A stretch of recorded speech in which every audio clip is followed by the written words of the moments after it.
ကျွန်တော်ចောင်းသားဘဝတော့မှာပေါ့လို့လဲသူမ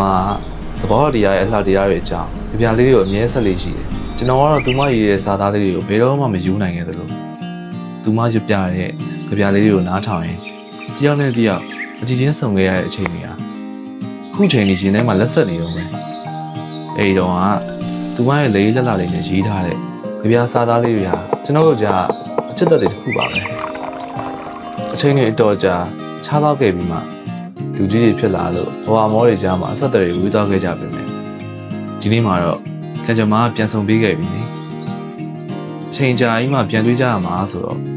သူမကိုဘာနဲ့အိတ်ခင်ကောင်းလဲတွေးလိုက်တဲ့အခါကျွန်တော်စိုက်ခင်တွေကလက်ဆက်တဲ့ဇလက်ရွက်လေးကိုယ်တိုင်တုပ်ကြွေးဖို့ပဲဆုံးဖြတ်လိုက်တော့တယ်ပြီးရင်တော့လမ်းစီရပုံမြင်ဟောင်းလေးတွေကိုဆက်လက်ရွက်တုပ်တပွဲစင်မြင့်တစ်ခွက်နဲ့တူအစပြန်ဖော်ကြရမှာပါဗျာ